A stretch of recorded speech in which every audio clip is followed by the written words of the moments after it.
On this week's episode of the Indie Center podcast, we sit down with professional boxer and actor Chris Haney.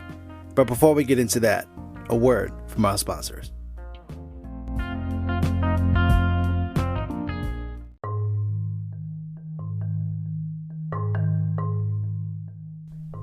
If you haven't heard about Anchor, it's the easiest way to make a podcast. Let me explain. It's free. I could probably end the list right there, but I'm going to continue. There's creation tools that allow you to record and edit your podcast right from your phone or computer. Anchor will distribute your podcast for you so it can be heard on Spotify, Apple Podcast, and many more. Speaking from personal experience, creating a podcast felt so overwhelming. I didn't know where to start, but using Anchor was a no-brainer. Their website and app is user-friendly. You're able to navigate through it easily. It's pretty cool, guys. You can make money from your podcast with no minimum listenership. And it's everything you need to make a podcast in one place. A one-stop shop. Download the free Anchor app or go to anchor.fm to get started.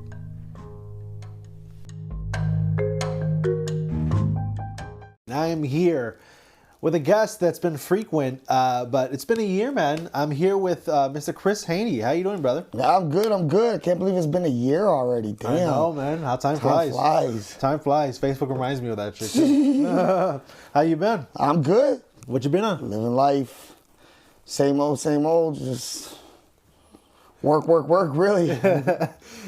Working. You've been on 2 projects as of lately, right? Yeah, recently filmed on this featured film coming out, Concrete Rose. I've been hearing a lot about that one.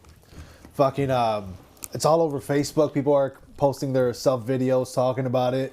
Celebrities, you know, the guy from Friday, I've seen that shit. Okay. It's been going around, man. I've been seeing a lot, hearing a lot. I keep on seeing these actors popping up, sharing it. I didn't even know we're in it, and I'm like, oh shit, this dude's in it too. Like, damn. But yeah, man, it looks good. How was it being on set? I was good. Felt good. It was my first time being on set in a long time, so it just felt good. See cameras and shit again. It just felt good. How was your scene? Could you talk about that, or is that an NDA? What was that? Your scene. How was it?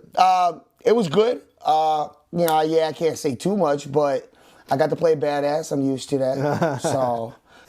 All right. Well, speaking of that movie, Daniel Villegas is in there. Enrique Guzman is in there. There's a lot of talented people on there. Dude, and it just keeps on popping up, bro. Wendy's in there as well. She got to play as my older sister. She the boss. Nice. So that was my first time working with Wendy, even though we've been on like a couple of the same projects, I think, New Ties and Rap Mom and stuff like that, but we've never got to film together. Oh, so this was the first time. Speaking of Rap Mom, the trailer just came out. That shit looked hype, man. I cannot believe that. I did not see that. You didn't see the trailer? Nah. Dude, within like a day, it was like at 5,000 views. No shit. Dude, it was good. It's good. It's good. It got me hyped. Oh, yeah. Now I got to see it. Yeah, I can't believe you haven't seen it yet. I know. No, I've been too busy working, doing the boring shit. Time to enjoy anything. I must have missed that. Yeah, Am man. I in it? It's garbage. I'm not in it. It's garbage. No, I'm just kidding. Shout out Maurice, man. Yeah, sorry, Maurice. I'm kidding, bro.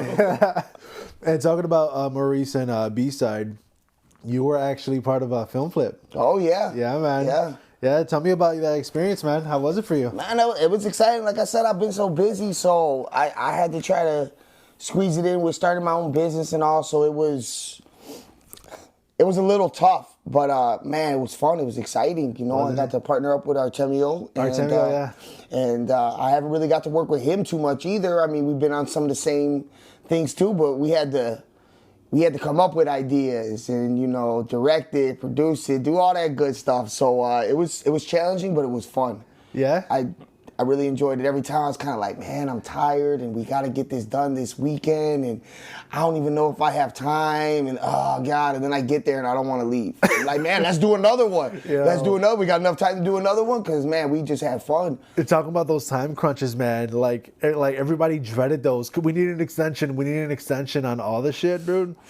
Man, it was tough, especially with COVID going on and nobody having to being able to do a lot of shit. I still had no time to do anything. It sucked, but man, that was the most those 8 days or 9 days of the tournament. That was the most stressful I've ever fucking been in my life, man.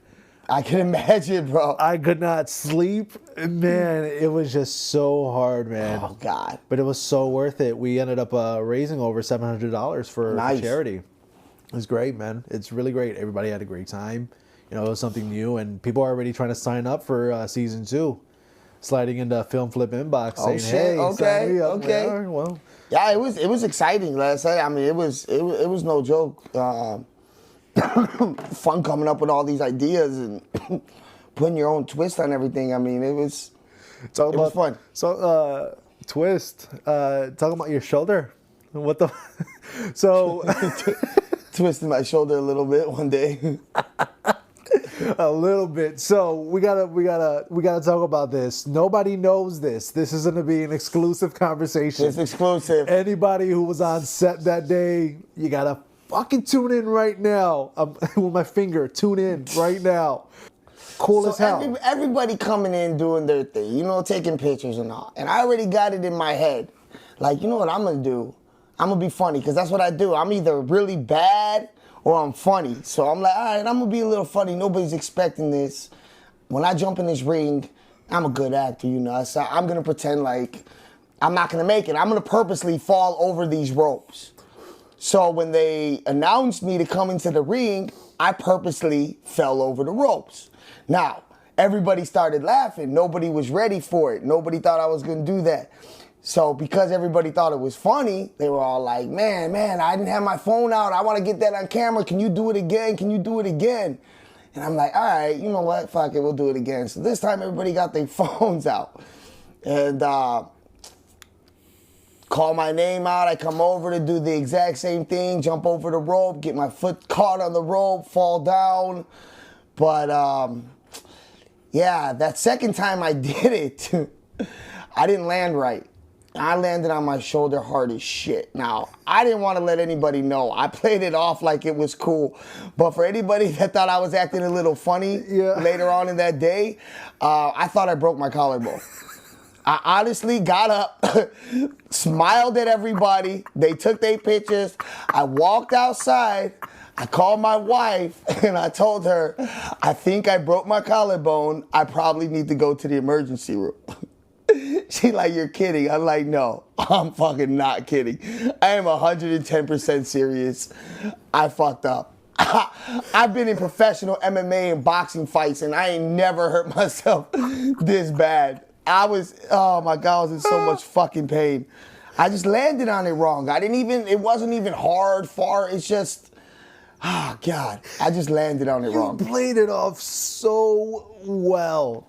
Because I couldn't cry in front of everybody. Award, shout out to Mario Cannon for winning Best Actor. Oh yeah, I saw that. Hell yeah, man. But fucking Chris Haney, you deserve the Best Actor, Supporting Actor, everything for that day, because you came up and you acted like nothing happened.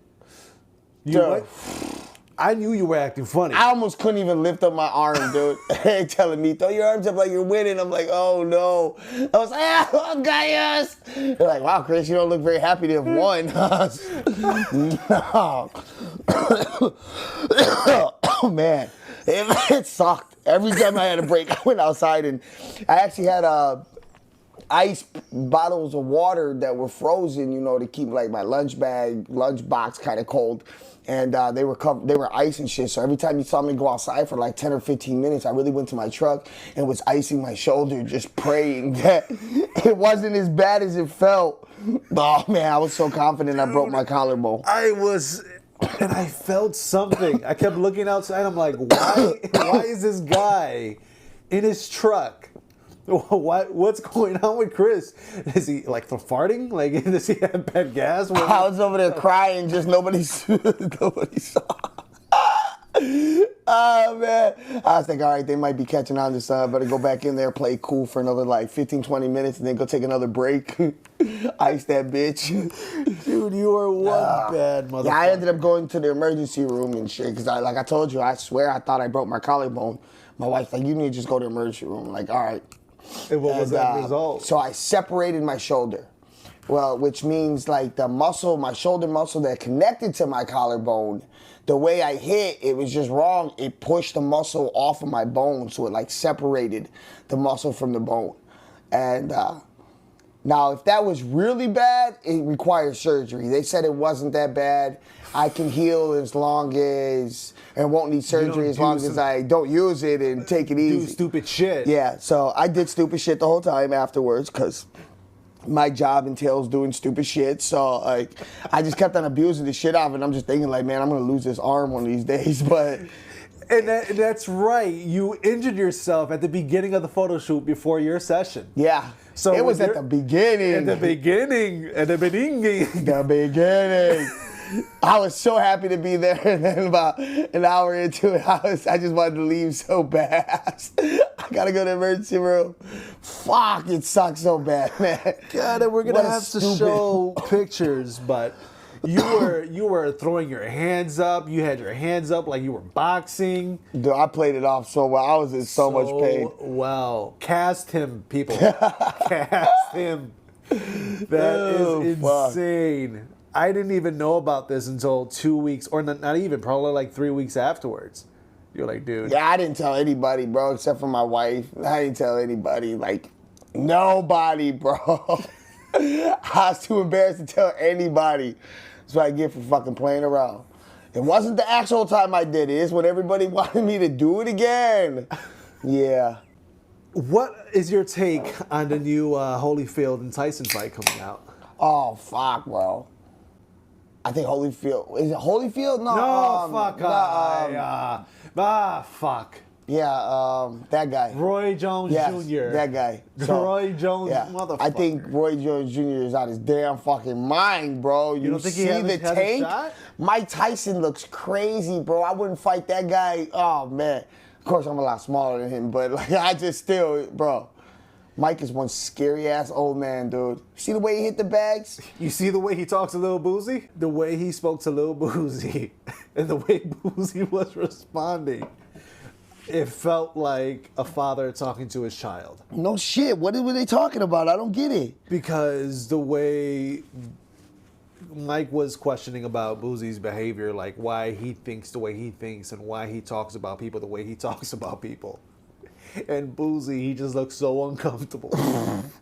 Was this on something like? It's on Mike Tyson's podcast, Okay. Hot Boxing with Mike Tyson. What the fuck Mike Tyson care about what anybody does, though? Like, he need to worry about his damn self. He's all in smoking weed and, spirituality. So he's like all about helping people get zen and peace and be at peace with themselves, because Mike Tyson, he is the most disturbed person that there is.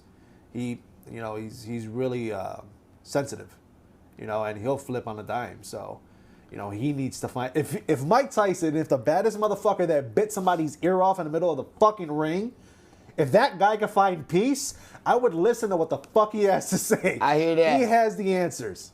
Sway doesn't, but he does. So I'm gonna have to listen to him.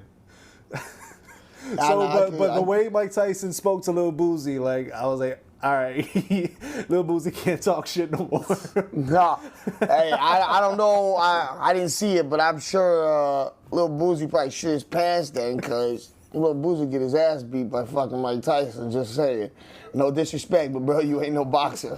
Bro, okay, being you're a boxer. If somebody were to come up to you with a blank check and say, hey, the check is blank, you fill it in, but you're fighting Mike Tyson. Oh, yeah. Well, yeah. I mean, fuck yeah. I'll fight that guy. Like, I'll be rich in, like, 2 minutes. Like, bro, fuck yeah. But I fought that Russian killer that one time and shit that was like, I swear, if he dies kind of attitude. So, whatever, man. You've been knocked out once, you've been knocked out a million times. It's all the same. I'll fight Mike Tyson for that much money. Is it the same? Have you seen the way his opponents fall? Chris, are you happy being rich? No, this hospital that I live in sucks. You know what I'm saying? Like, it wasn't worth This hospital that I just bought with a check? Fuck. Nah, I don't know. Nah, man, Mike Tyson is a scary motherfucker. I'm not lying, Is he scary? Like, okay, there's so boxers, scary. right? I wouldn't be scared of Mayweather, but I'd be scared of Mike Tyson. Right. I'd be scared of fucking, who's that guy that said he's willing to kill in the ring? That guy that's really Wilder. Oh, it's Wild. But Deontay Wilder, that big black dude, right? He got his ass beat by Fury the other. I mean, there's big controversy. Nah, man, Fury on beat this that. motherfucker. I don't. bro. Have you seen the way Fury punches though? Yeah, he's not the greatest boxer either. Oh, though. but you see, it looks like his wrist is broken, bro. Like it's not even a real punch. He's punching he with does the like fucking this, inside this of like the glove. slap. Yeah, it's weird. So how does that work? You being in the ring, you're a fighter. How does that work? Nah, I mean, I don't know. I mean, I do MMA. We allowed to punch with elbows. Like, I mean, I ain't worried. But that's just. But that formation is not normal. Again, I'm an orthodox boxer, so again, I'm not the one to talk to about like what's right or wrong. Yeah. Yeah, he throws kind of funny and shit. I don't know what his case is. It's almost a little damage. like My thing girly, is, but nah. I watched just some highlights the other day on their second fight, and man, the second fight they threw the towel in. Oh yeah. Yeah, I mean, he was giving it to Wilder. Now Wilder a bad motherfucker, but I feel like he hasn't fought any bad motherfuckers like Mike Tyson. Like, I swear, like, it's I mean, you got to think about the heavyweight on a different level right now. It is, but that's always like the comparison, like with basketball, right? Like Michael Jordan and LeBron James. Like LeBron James didn't have to deal with the '90s, you know, with the big teams of the '90s. Same way that Wilder doesn't have to deal with the fucking heavy hitters of the '90s of boxing. Yeah. See, what happens is usually sports progress though. They get harder. You watch these athletes evolve. Like, it's like MMA was just a wrestler versus a boxer, but now everybody know everything. Shit just evolves. The best MMA fighter now could beat the best MMA fighter 10, 20 years ago. I believe so. Yeah. Really? Yes. We all adapt and shit. It's not sports adapt, football, basketball, shit like that. But there's some things like Wilder. I don't think technically he's a great boxer. He's not. He's just big and strong as shit. He'd be just rocking people out of, from like left field. But he's not technical. There's nothing like advanced about his boxing other than just a lot aggressive. Of power, bro. I mean, but really, how much more would you need from that? That's all Mike Tyson It's working for him, but see, Mike Tyson, look at his combos and shit. Like, man, the man had technique. The moment the bell rang, he just wanted to fucking kill you. There was no game plan. The game plan was to knock your fucking head off of your chest, off of your head, off of your body. So like that aggression, that could be just enough that you need. But boxing's full of combos. That's how boxing works, and that's why I'm not great with it. I like to throw one punches and it's like, oh, I got him, throw another one. Oh, throw another one. But real boxing, like, man, these boxers, they got 4 punches in their head already. They don't care if the first one lands or not. They already know what 4 punches they're throwing. It's jab, cross, hook, uppercut, like, because that's what they do. That's what they do, and they do it so often that like they know, okay, once this one lands, if it landed, the next punch is going to be this one because this is where his head's going. This is what's opening up. And Mike Tyson was great for that shit. If you watch, he would always do a body uppercut or a body up a hook up high and shit with the same arm, and a lot of people didn't do it, but that was his shit, and he would always catch him on that second one. But he had so many more combos that it was like, yeah, one hurt, he felt it. The second one, ooh, that was uncomfortable. The third one landed. The fourth one knocked him out. Deontay Wilder, nah, it's that one punch knocks him out. It's never the third or fourth punch. He don't really throw combos. He's more of just a come in, throw hard punch. He's like a giant. Like he's just an aggressive fucking bully, But I just don't think he evolved from those guys in the sport. Like, I just talking about evolution. When you look at the best fucking players or the best boxers of the fucking 1940s, 1930s, or wherever, he always looks so frail. Like the football players, so skinny, so small. But they were the best. But you look at fucking today. Yeah. What the chicken, whatever's inside these Tyson chickens that we're feeding the kids when they're little. Right. Look at what the fuck happened.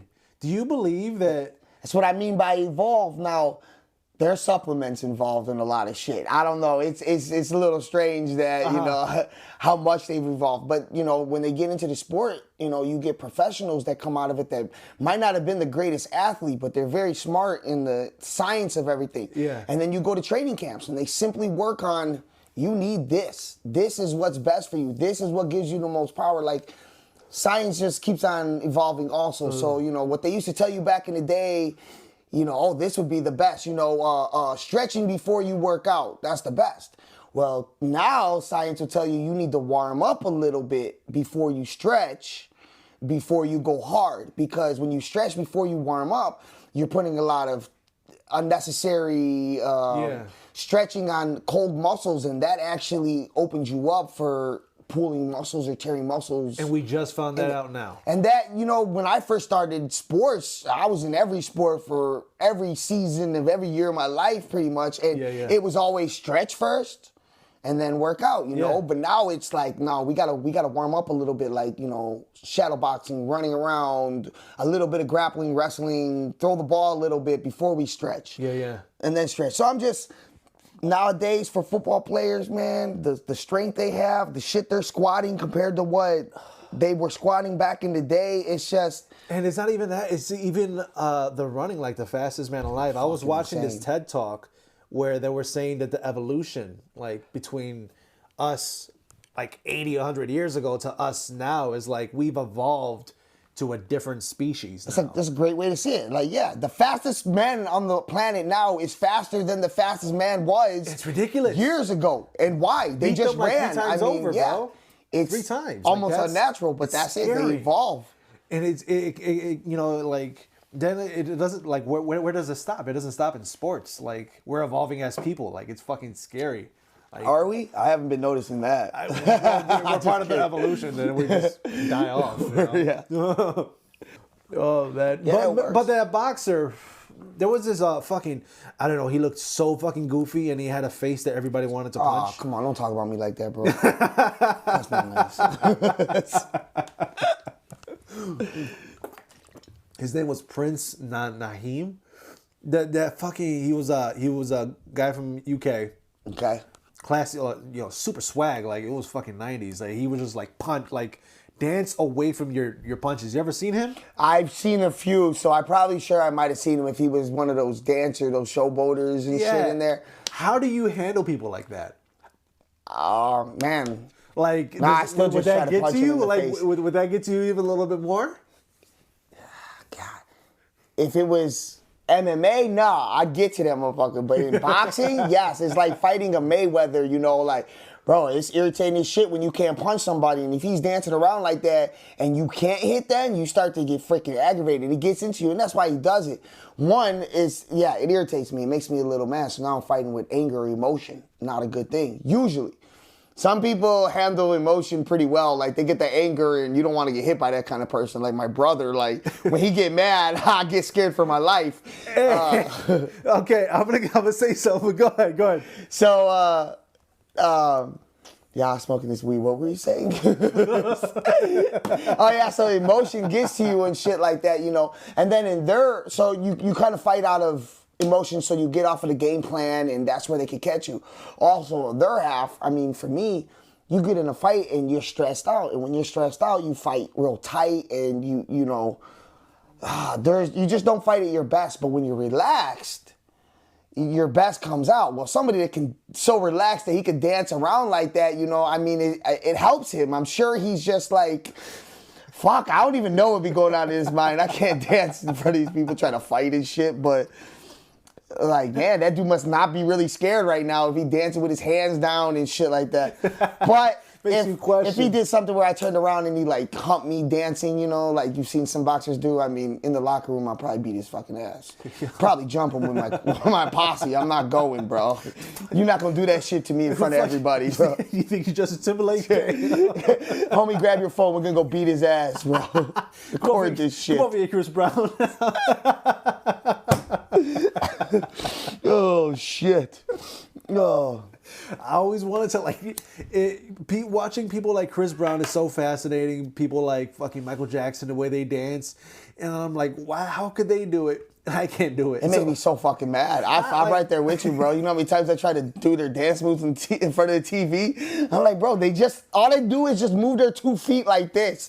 How come when I go to do it, I fall down? How come my balance ain't right? Like their arms look like noodles and mine look like toothpicks. Like, it doesn't fucking bend right, you know? Like, it doesn't look smooth. Like, how the fuck do you do it? So I watched Alien Ant Farm. It was Smooth Criminal. They took it from Michael Jackson when I was really young. And they got in this music video. There's this kid. He wears a bandana and he's doing like he's just doing some like popping and shit. You know, some waves and all this. And I saw it and I was like, man, I have to know how to do this. Like, man, I got to be able to do this. Like, this was just the coolest fucking thing to me. You know, probably because I couldn't do it. So man, I watched that video 100 times and I fucking learned how to do it and shit.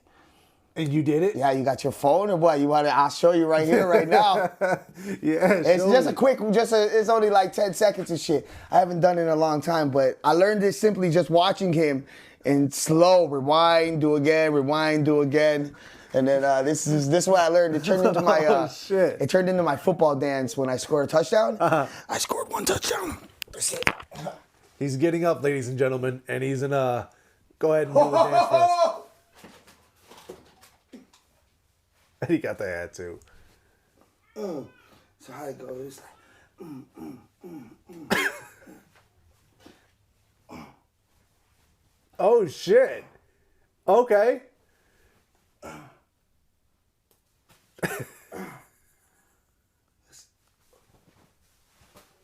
Oh, I was.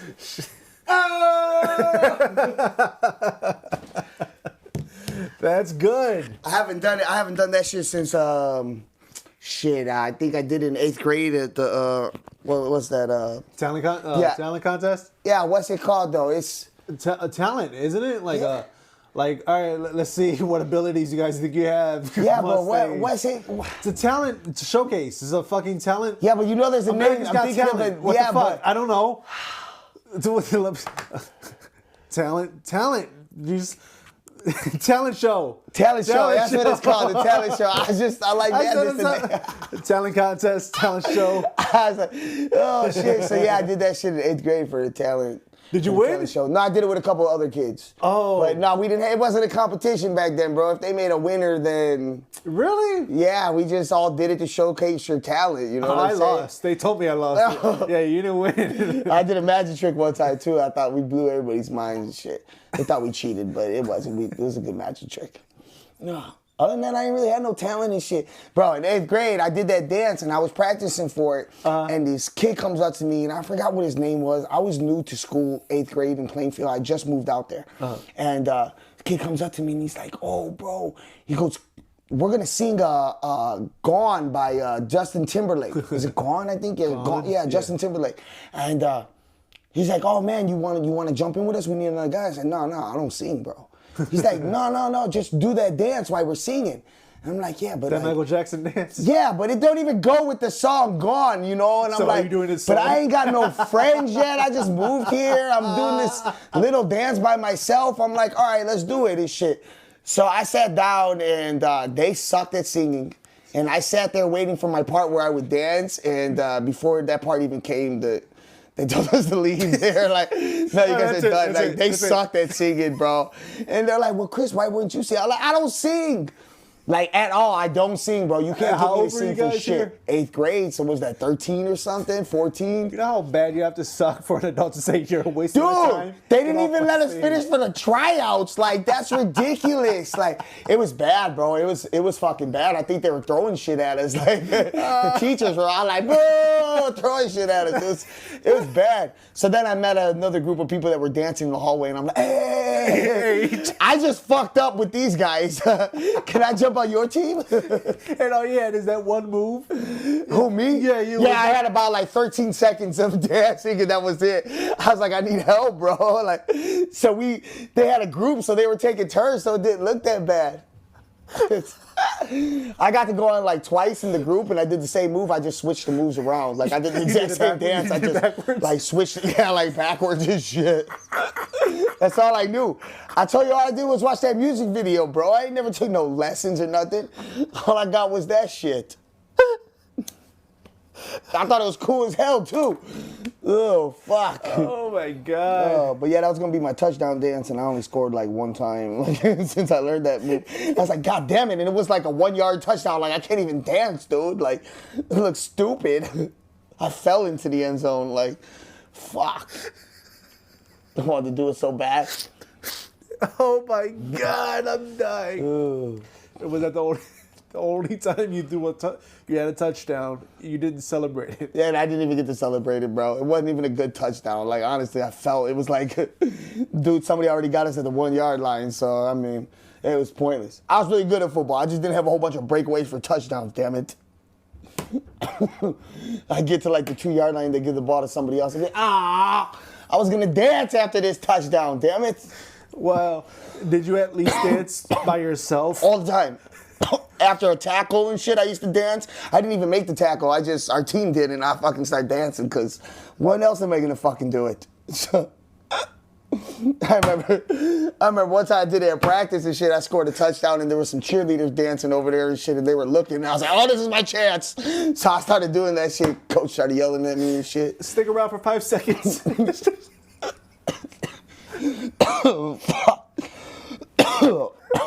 Getting hot in here, huh? Fuck. So, what's next for you? What do you got going on?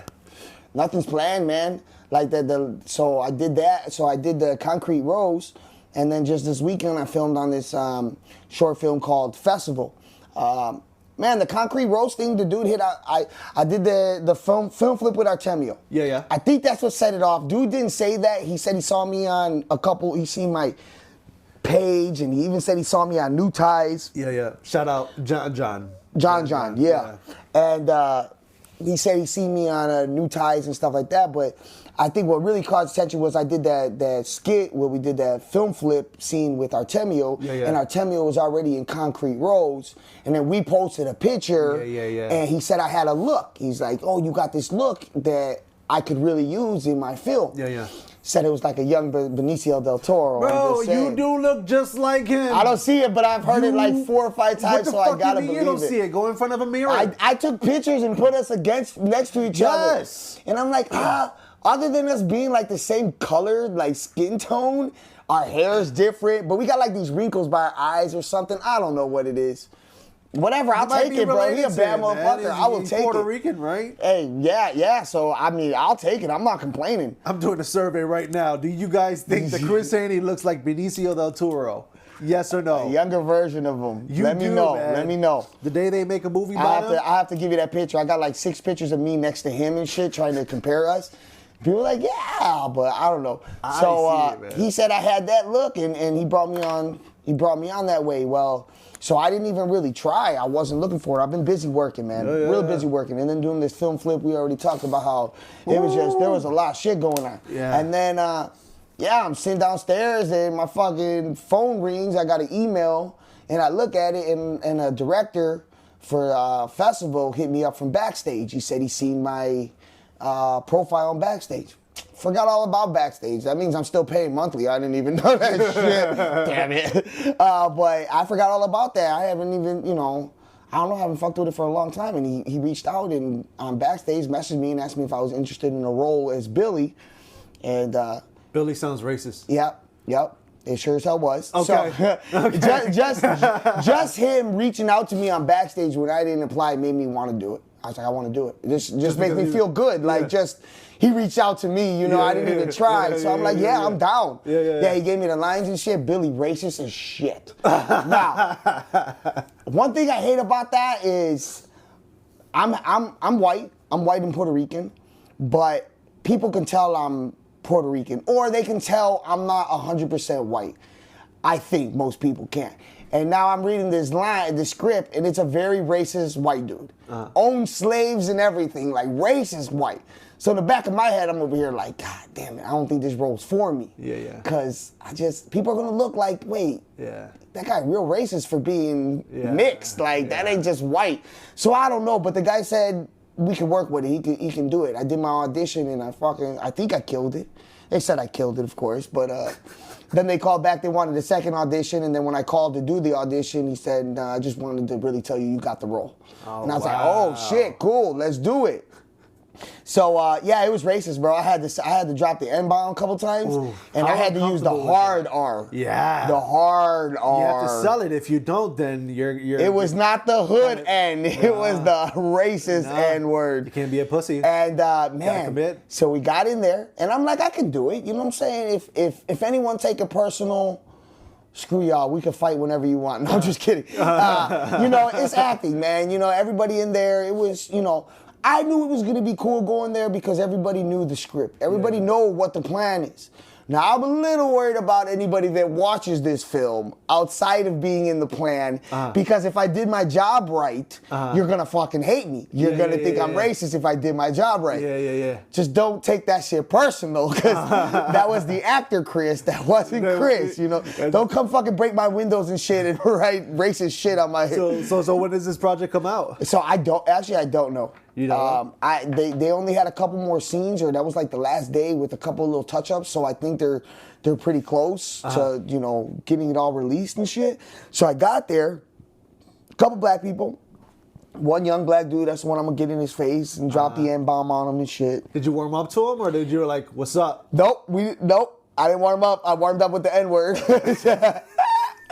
So he took it probably the first time we did it. It was on camera, so probably got a good reaction. I was probably like, wow, that was more serious than it sounded like on paper. I would have taken it personal if you just opened the door and just fucking announced yourself. Oh, shit. So, but we get there, right? Then there's this little girl. She's only like 5 years old. She also a little racist and shit. So one of the black dudes in this story, I can't tell too much, but somebody dies. It's a black dude. And then this girl's like, sad because her slave died. And so she got to be like, oh, daddy, he was a good, drop the N-word, da-da-da. And she only 5 years old. Yeah. And she got there, and right when we, so first I had to do my line. We're like, let's do a dry run. And you said, first, like right now? First like thing, in front of everybody? Yeah, so we're out here, everybody's there, okay? Can we do it in my car? So we're at the table, and I'm like, cool, let's do it. I want to rehearse so I can get this shit locked down. And first word I say, I think, is, or like the first line and shit is like, bullshit, they fucking know. I know they fucking know. And right when I went to go say that, bro, You couldn't? She was right there, and she's only 5 years old, and I was like, they fucking know. If I know. And everybody was like, everybody knew. We kind of stopped, and they were like, all right, Chris, you got to really get into it. I'm like, I'm sorry. I'm so sorry. I got a kid at home, and I saw her, and I was like, oh, wait, you can't say that word like in front of her. So. Your dad brain kicked in. Huh? Your dad I brain guess, kicked man. in. It was weird.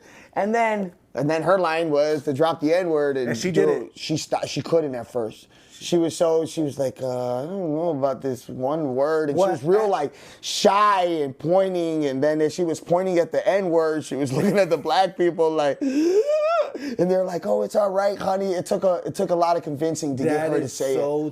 I was laughed hard about it, but that is so tough. Yeah. And I'm happy she knew it was wrong. That's why she was like this ain't the right she fucking word. So there has to be a conversation had before you go to the set. Yeah. You as a parent, like, how do you handle that? Like, let's say the 5-year-old is not trying to actively book these roles, right? Right. The parents. Right. Supporting their child in their dreams to want to be an actor, and this is the way to go for it. But if you were the parent, right, and your son gets offered a role, how do you go about that? Like, how do you explain to it? Like, I don't even know if I could.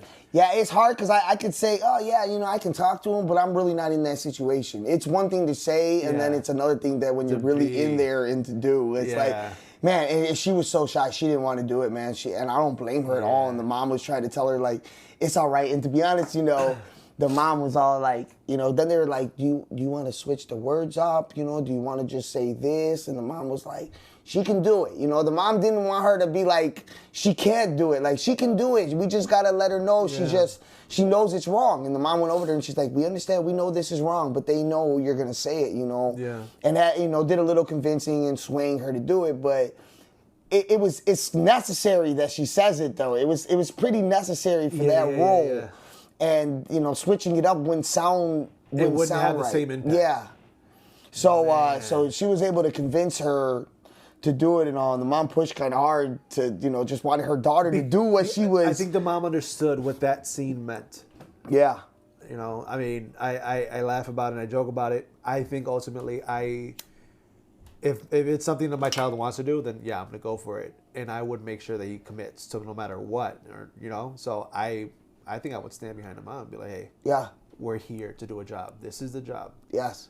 Acting is fucking tough. I know. And she didn't even say it in a bad way. It's just she said my. Yeah, like endearing. And, yeah, it was an endearing term to her. Like, okay, dude, like, did you feel like, okay? 'Cause the only reason I'm asking you this is because I accepted the role of John Goodman. I think his name is John Goodman, or maybe that's an actor. That sounds like a fucking actor. Yeah. So I didn't accept the role of John Goodman, and his name was John, and the role that I had was a white officer who hates black people, and I ended up ultimately killing a child, and that child ended up being my son's best friend. I just fucking applied for that role just to apply, but I ended up getting it. Now, I didn't feel like I was right for that role. Not white enough? I'm not white. At I'm all. Puerto Rican. Yeah. Like, I have no white in me, but I just have the characteristics, But I couldn't convince myself. It deserved so much more. Yeah, and that's that problem. Yeah, I didn't want to screw up everything. Yeah. Because people weren't believing my role. Like Exactly. I don't want to be that reason. Yeah. The New Ties, Dwayne Johnson. At first it was all based off pictures, but he wanted me to try to be an Irish mafia guy. Yeah. Dude, I couldn't convince myself. I was like, dude, I just honestly, I can't do it, bro, because I could just see people being like, judging me, like, man, that guy's not Irish. I don't want to fuck up your show. I don't want to be the reason, I'm sorry, man. People base shit off looks when it comes to film. I mean, if I don't look the role, it's hard to convince somebody that's watching it. But, I mean, there's so many actors that look like anything. Do you fucking think Al Pacino is Cuban? I did in fucking Scarface, right? I did in Scarface, but he's fucking Italian as shit. Yeah. But then he threw the accents in his shit. I hadn't gone that hard, and I don't think I could. These accents, bro. These accents, Leonardo DiCaprio. Because that shit will convince you, though. Yeah. You know what I'm saying? I'm like, what am I doing that's going to convince people? I didn't have it. I looked up some Irish shit, and I tried to say some Irish things, and I was like, no, I don't sound Irish at all. Nope. Who the fuck is this? I can't even do it, bro. I can't even, people could be like, they'll hear what Conor McGregor says and repeat it like him. Me, nope. I sound like me saying it, that ain't one of my skills. It fucking sucks. I'm not Robin Williams, you know what I'm saying? I don't have that kind of... You sound like Joe Pesci complaining. Fuck you call me. So that's another. There's different ways that you can convince the crowd, the fans, or whatever. The audience. It all starts with you. You have to convince yourself to say, "Hey." And I wasn't. I was like done. So so just some roles that. Now this one though, I was like, man, I can do it. I let my fucking beard grow. I let my mustache grow. You know what? The last time I was here with you, bro, you had a weird ass face. Yes, it looked a lot different, right? Yep. But. Did it look white? Yes. You think so? Okay. You looked really racist. My wife is like, shave that shit. I thought you were judging me. When I sat here, I was like, he doesn't like me. Yeah. Because I'm Puerto Rican, he doesn't like me. Yeah, I've never let my shit grow like that, but, I thought about this role, and I'm like, so part of it didn't happen, but I was supposed to be one guy in the role, and then at the end, they were going to flip things, and then I was supposed to be a clean-cut guy. So I'm like, what better than to leave this and then shave it at the end? Yeah. Then I started going, all right, I'm asking people, does this make me look white? Or does this make me look more Hispanic? And nobody could give me a fucking answer, bro. Nobody could tell me. They're like, because they didn't want to. It's just different. I don't know. I'm like, yeah, but do I look more white or do I look more Hispanic? Because the mustache kind of gave up a Hispanic look. Yeah, you had a weird tint to it. You had a Hispanic tint. And then my hair, I don't know if it's it just didn't look white to me. I think I convinced everybody. I think I pulled it off and shit. I felt real good when I was in there. I felt real confident. And I wore a hat to try to hide a little bit. I had a fucking American flag, trying to be as patriotic as... I'm like, man, how can I dress as white as possible? I was like, what do white people wear? Racist. I'm like, jeans and a cut-off sleeve? Bro, sometimes I when I was doing film, I would search weird shit on Google. Like, is there ever a time like you're searching shit? You're like, man, I bet somebody's judging the shit out of me if they can read my history.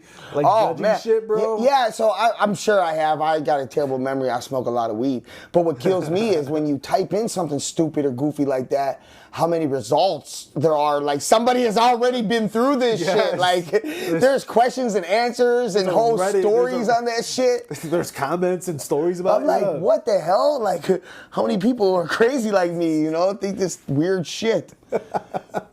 That's even stranger. Yeah, but I've probably looked up goofy stuff. I didn't this time, but I was ready to fucking type in like white people haircuts, white people clothes, and just see what pops up and shit. See if I could base it off of that. But I don't know. I seemed to pull it off. I felt comfortable. I'm not gonna lie. I went in there and we felt like we were acting. I'm in this guy's face, dropping the N-bomb, and I think it went all real smooth, bro. I didn't feel bad because I didn't mean it. Dude he didn't take anything personal, afterwards we all bullshitted and stuff. Then he had his mom there and his brother there. I was like, oh man, they're gonna hate me and shit. But I think it worked out real good. I'm not gonna lie. I kind of went in there not nervous, just like, whatever, they wanted me, I'll just do whatever. So I went in there fucking calm, and you know what, man? I let it go. I got messages from other crew members that were there and the director saying how great I did. I had a couple of the people pull me over to the side. It's like I was go to the bathroom or get some water, and they're like, hey, you're killing it. And I'm like, yeah? They're like, you're killing it. I'm like, I felt good.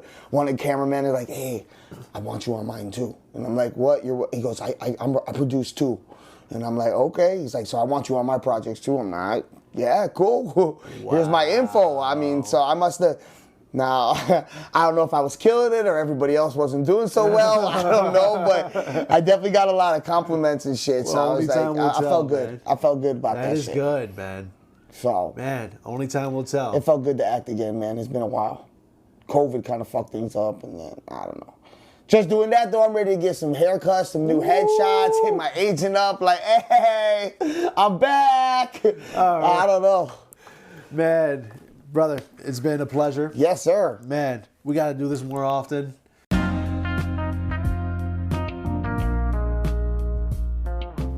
If you enjoyed this week's episode, please make sure you hit that subscribe button to stay centered on all Indie Center podcast episodes.